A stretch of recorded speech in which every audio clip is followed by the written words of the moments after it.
Assalamualaikum warahmatullahi wabarakatuh. Waalaikumsalam warahmatullahi wabarakatuh. Berdirinya kami di sini ingin mempresentasikan kesehatan mental generasi Z dalam bayang-bayang kekerasan seksual.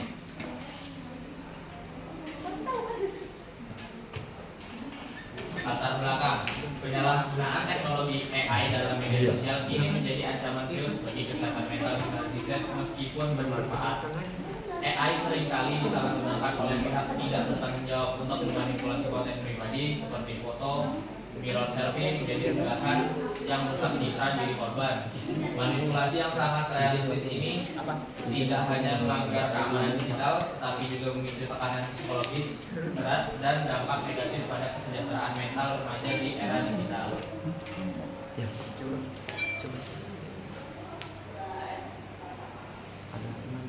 Rumusan masalah 1. Bagaimana kekerasan seksual dari media sosial Instagram dapat mempengaruhi kesehatan mental Gen Z. 2.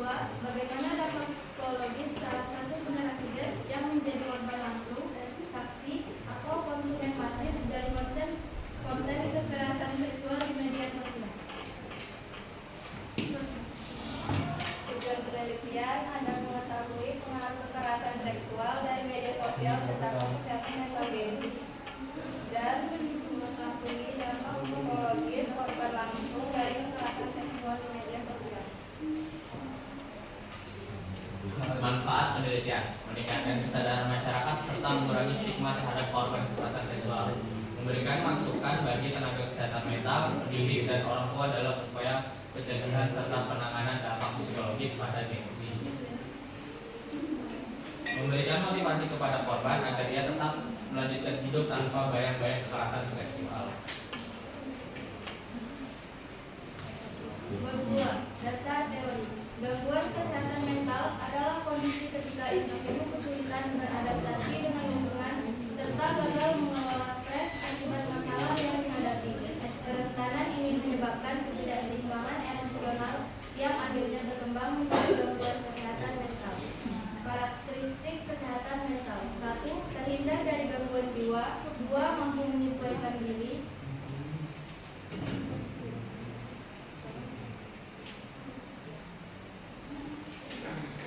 Gangguan kesehatan mental: 1. Banyak konflik batin. 2. Komunikasi sosial terputus dan adanya disorientasi sosial. 3. Ada gangguan intelektual dan gangguan emosional yang serius. Kekerasan seksual. Pengertian kekerasan seksual: kekerasan seksual adalah segala tindakan yang muncul dalam bentuk paksaan atau mengancam untuk melakukan hubungan seksual. Seksual intercourse, melakukan penyiksaan atau bertindak sadis serta meninggalkan korban setelah melakukan tindakan seksual. Bentuk-bentuk pelecehan seksual: 1. Pelecehan fisik. 2. Pelecehan lisan. 3. Pelecehan psikologis atau emosional. Kebanyakan pelecehan seksual dilakukan oleh laki-laki terhadap perempuan. Menurut kategorinya, pelecehan dibagi menjadi 5 jenis, yaitu 1. Pelecehan gender. 2. Perilaku menggoda. 3. Penyuapan seksual. 4. Pemerkosaan seksual. Dan 5. Pelanggaran seksual. Ada juga metodologi penelitian kita, yaitu jenis penelitiannya yaitu metode pendekatan kuantitatif. Hasil penelitiannya yaitu berdasarkan wawancara terhadap beberapa informan yang terdiri dari korban, teman korban, serta pihak sekolah, diperoleh temuan sebagai berikut, yaitu pengaruh kekerasan seksual dari media sosial terhadap kesehatan mental. Teror berkelanjutan melalui email selama 2 minggu memicu kecemasan konstan dan perilaku obsesif pada korban, seperti terus-menerus memeriksa notifikasi karena ketakutan. Munculnya emosi negatif yang intens seperti rasa takut, sedih, dan marah menegaskan bahwa kekerasan seksual di media sosial berdampak langsung pada rusaknya kestabilan emosi dan kesehatan mental seseorang. Dampak psikologis pada korban, saksi, dan lingkungan sekitar. Dampak trauma korban juga meluas ke lingkungan sosial, di mana teman-teman korban merasa terkejut dan ibal. Korban cenderung menarik diri dari aktivitas dan media sosial karena merasa terancam, sementara orang sekitar berperan penting dalam memberikan dukungan emosional serta mendorong korban untuk berani melapor. Upaya penanganan oleh lingkungan sekitar.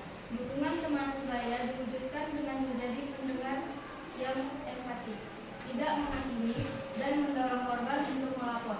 Sementara itu, pihak sekolah berupaya melalui edukasi preventif, sosialisasi bahaya kekerasan seksual, serta penyediaan kanal pelaporan, meskipun efektivitasnya masih terhambat oleh rendahnya keberanian siswa untuk melapor.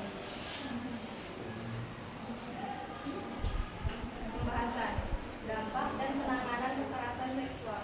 Dampak psikologis. Kekerasan seksual di media sosial memicu gangguan kesehatan mental serius, mulai dari kecemasan konstan, yaitu obsesi notifikasi, hingga emosi negatif seperti trauma dan depresi yang mengganggu aktivitas pendidikan.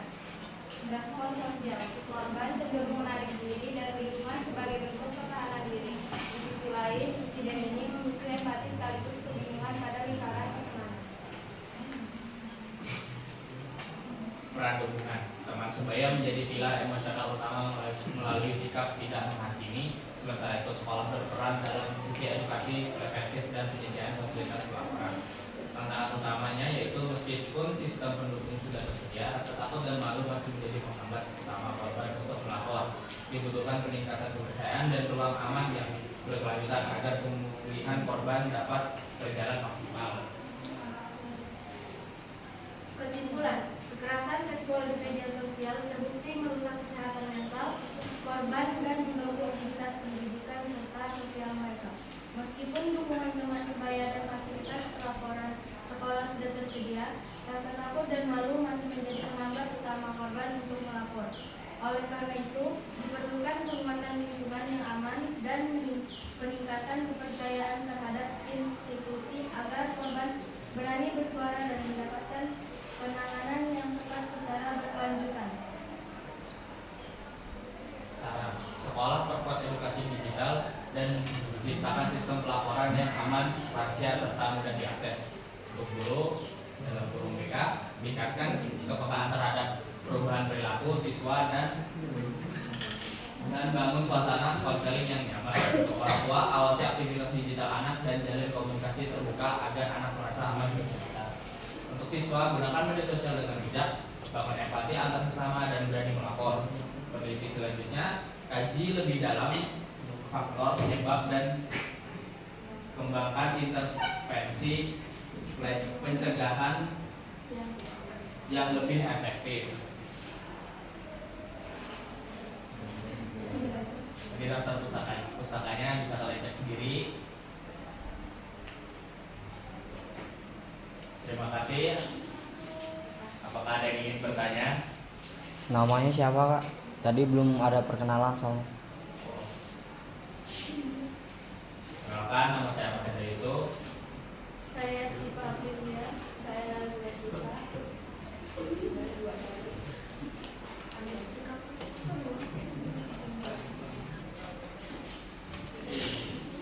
Dan ada 3 lagi yang enggak bisa hadir, yaitu Billy, Ella, dan Rizky Setiawan. Apakah ada yang ingin bertanya?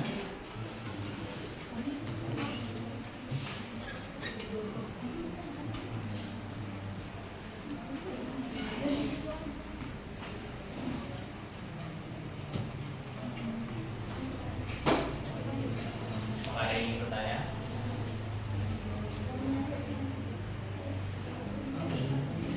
Ya, Ya, Pak.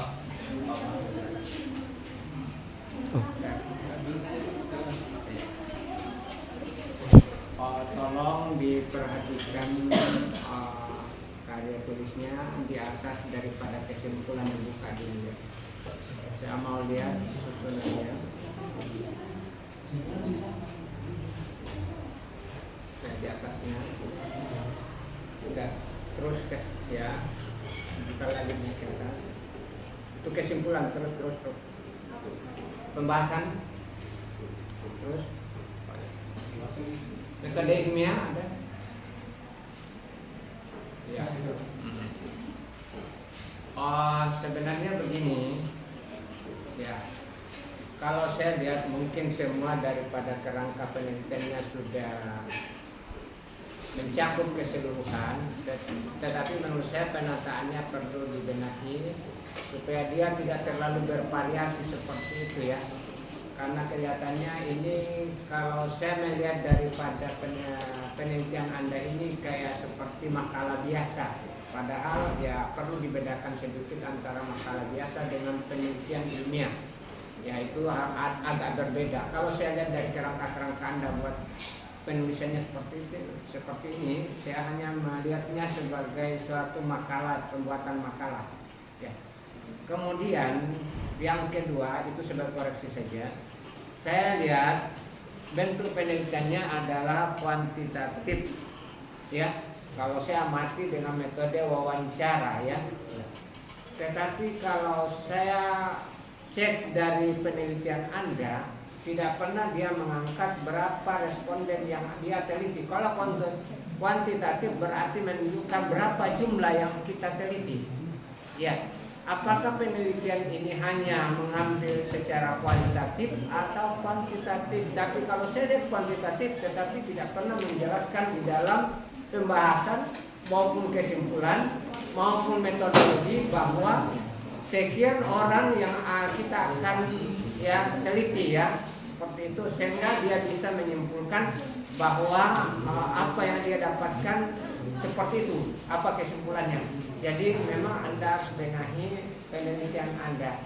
Kalau dia mengatakan bahwa 20 ya 20 orang yang kita wawancarai, berarti kita bisa menyimpulkan bahwa yang sekian yang kita dapatkan dan kesimpulannya seperti ini, yang mengatakan bahwa kesehatan mental ini dapat menjadi bayang-bayang kekerasan terhadap hasil penelitian itu. Jadi hati-hati ya.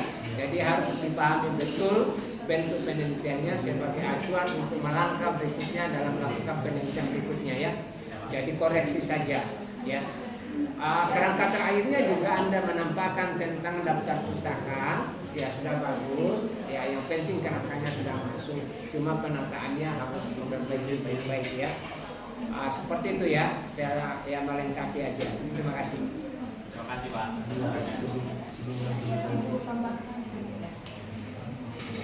Assalamualaikum warahmatullahi wabarakatuh. Waalaikumsalam warahmatullahi wabarakatuh. Di bagian metodologi penelitian itu menggunakan kuantitatif.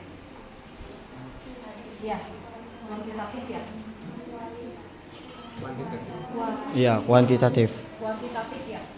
Nah, untuk alatnya itu apa? Kuantitatif. Oh, kualitatif. Oh iya. Oh, itu kan kuantitatif, soalnya kalau kuantitatif dengan wawancara itu bukan alatnya. Karena kalau kuantitatif dia alatnya adalah kuesioner atau angket, kemudian tes, kemudian observasi atau dokumen atau skala psikologis. Nah kalau kuali itu boleh menggunakan wawancara, observasi, studi dokumen atau jurnal harian. Itu koreksi sedikit, berarti mungkin kalau pendekatannya itu diganti. Iya. Kok pakai kuali? Kok kuali berarti ya? Iya. Oh, Ganti kualitatif. bukan kuali. Oke, itu aja. No problem. Tipu berarti tadi tipu. Oke, mungkin itu aja. Ya dikasih langkah.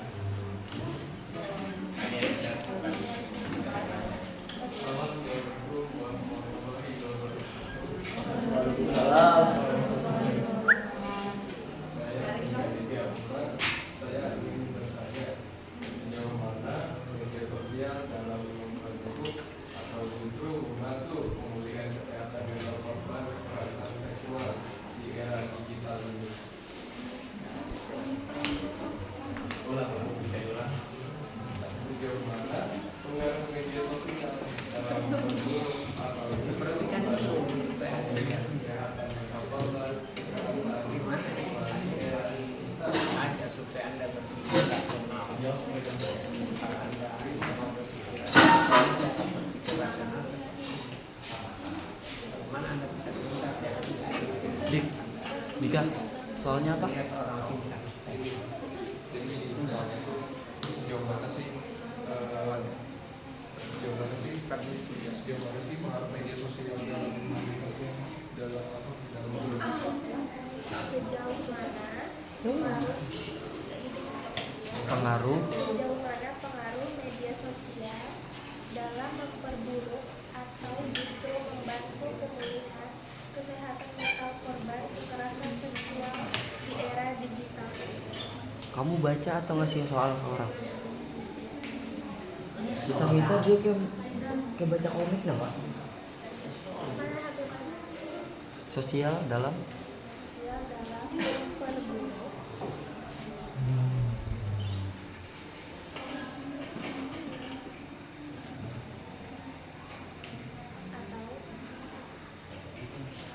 justru membantu pemulihan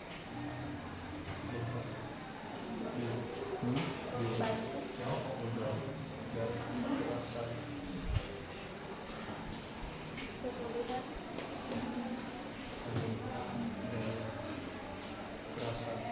kesehatan mental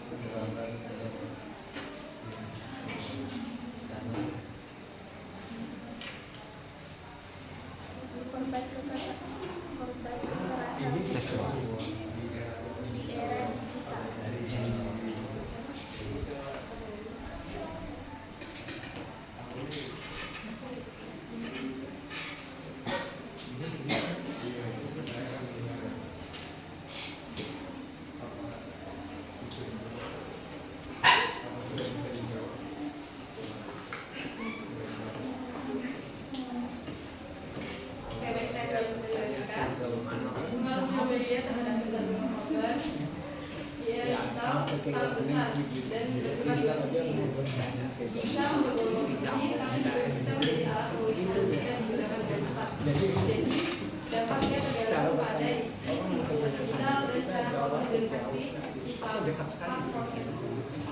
Izin.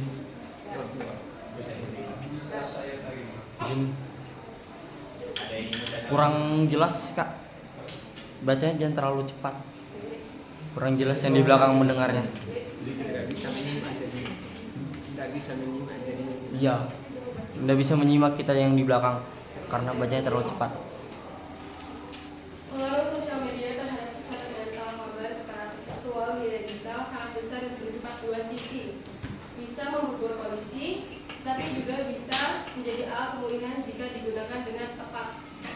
Jadi, dampaknya bergantung pada isi lingkungan digital dan cara korban berinteraksi di platform tersebut. Sudah jelas?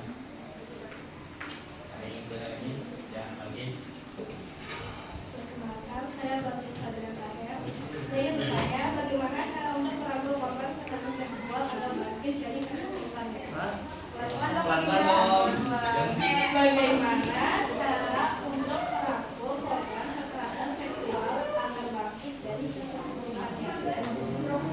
Kalau 5 menit lagi selesaikan diri, ya kan? Nanti habis setelah kita orang sudah start tadi kita tambah usul sayang kan?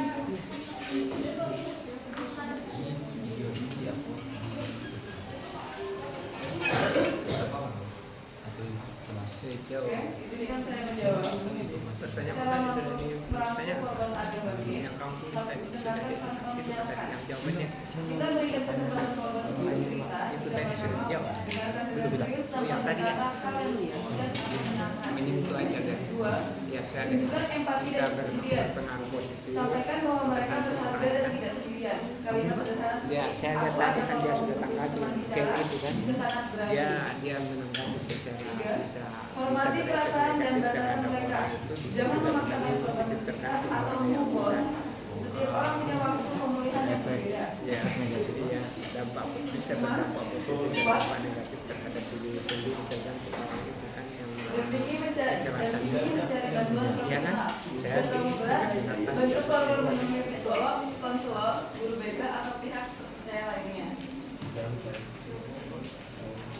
Jelas? kalau kamu bertanya tentang sejauh mana Saya lagi bertanya. jauh jauh sekali. Itu pasti ada jaminan. Jadi jauhnya itu bagaimana, dampaknya itu terlalu banyak, sejauh banyak. Bisa juga dampaknya berkurang. Assalamualaikum warahmatullahi wabarakatuh. Waalaikumsalam warahmatullahi wabarakatuh. Siapa Udah punya lope-lopenya. Udah denger kok, guys. ini pulpennya siapa tadi? Yuk, boleh. Asli.